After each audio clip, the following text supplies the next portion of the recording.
வணக்கம். நான் ஸ்ரீலஜா. நாம் நம்ம மனசை கட்டுப்படுத்தினாதான் நம்முடைய வாழ்க்கை மாறுமா? நீங்கள் ஒரு விஷயம் கவனிச்சதுண்டா?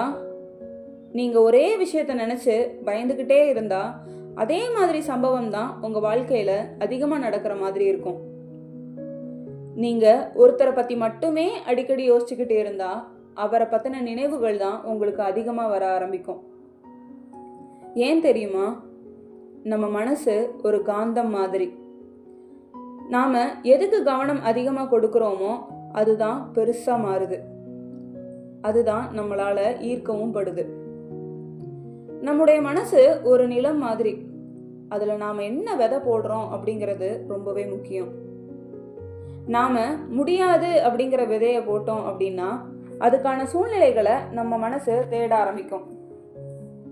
ஆனால் நான் முன்னேறுறேன் அப்படிங்கிற விதையை நம்ம மனசில் போட்டால் அதுக்கான வாய்ப்புகளை நம்முடைய மனசு கவனிக்க ஆரம்பிக்கும். வாய்ப்புகள் புதுசாக உருவாகாது, ஆனால் அதை நம்ம பார்க்க ஆரம்பிக்கிற விதம் தான் மாறும். அதுதான் வாழ்க்கை மாறுற மாதிரி நமக்கு தோணும். முதல்ல நாம் நம்ம மனசை கண்ட்ரோல் பண்ண ட்ரை பண்ண வேண்டாம். நாம் நம்ம மனசை புரிஞ்சிக்க ஆரம்பிக்கணும். நீங்கள் கோபப்படும் போது உடனே உங்களுக்குள்ள கேளுங்க, நான் உண்மையிலேயே கோபப்படுறேனா இல்லைன்னா நான் காயப்படுறேனா?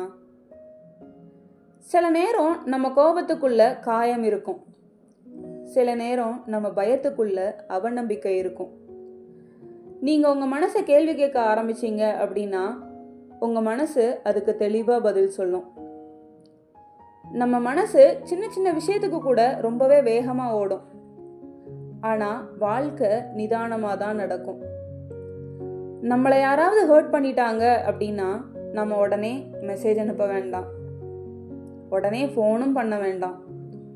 அன்னைக்கு நைட்டு நல்லா தூங்கிட்டு காலையில் எந்திரிச்சு பார்த்தா நேற்று பெரிய பிரச்சனை மாதிரி நமக்கு தோணுனது இன்னைக்கு ரொம்ப சின்ன விஷயமா தோணும். இதுக்கு தான் நான் கோவப்பட்டேனா அப்படின்னு தோணும். அதுதான் மனசு. நம்ம மனசு அந்த நிமிஷத்தில் நடக்கிற பிரச்சனையை ரொம்ப பெருசாகிடும். ஆனால் நேரம்தான் உண்மையை நமக்கு உணர்த்தும்.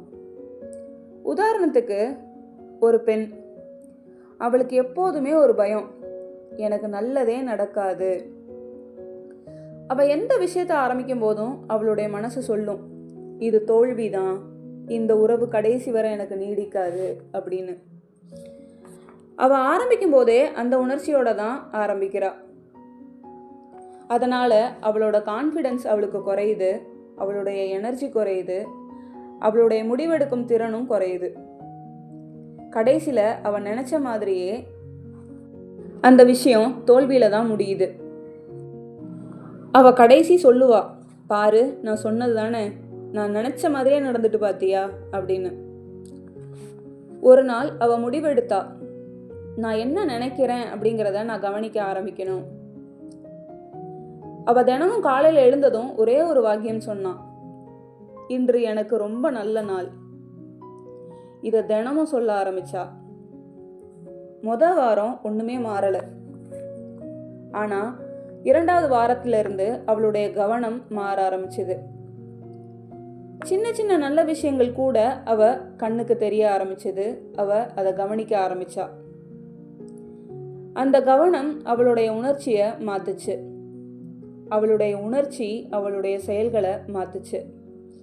அவளுடைய செயல்கள் அவளுடைய முடிவையும் மாத்துச்சு. அவளுடைய வாழ்க்கை ரொம்ப அழகா மாற ஆரம்பிச்சுது. நம்ம மனசுல ஒரு எண்ணம் வந்தா அதோட ஒரு உணர்ச்சியும் சேர்ந்து வரும். அந்த உணர்ச்சி ரொம்ப நேரம் நீட்டிச்சிருந்தோம்னா அதுதான் நம்மளுடைய அப்போதைய நிலைமையா மாறிடும். நாம் தினமும் குறை சொல்லிக்கிட்டே இருந்தால் நம்முடைய மனசு குறைய மட்டும்தான் தேடும். ஆனால் நாம் நன்றி சொல்ல ஆரம்பித்தோம் அப்படின்னா நம்ம மனசு நன்றியை தான் தேடும்.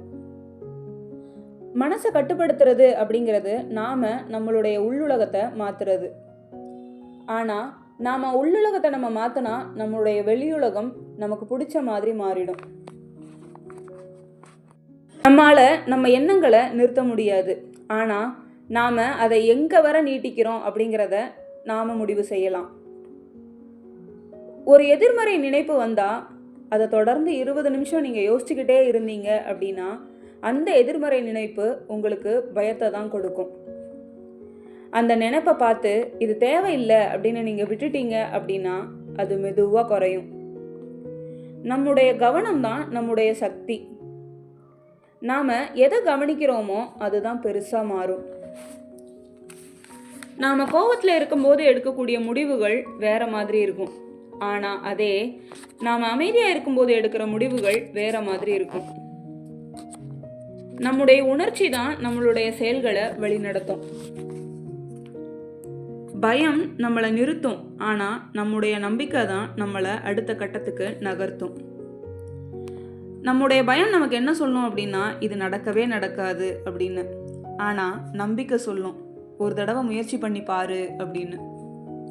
நாம் எந்த குரலை கேட்குறோம் அப்படிங்கிறத பொறுத்து தான் நம்மளுடைய வாழ்க்கை மாற ஆரம்பிக்கும்.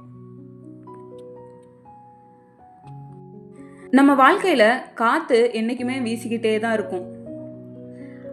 அந்த காற்றுனால சின்ன சின்ன அலைகள் வரும், சில நேரம் பெரிய புயல் கூட வரும்.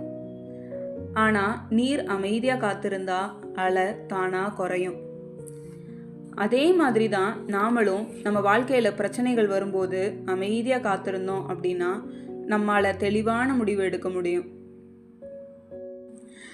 நாம் அமைதியாக இருக்கிறதுக்கு நாம் நம்ம மனசை அடக்க வேண்டாம். நாம் நம்ம மனசை புரிஞ்சிக்க ட்ரை பண்ணலாம்.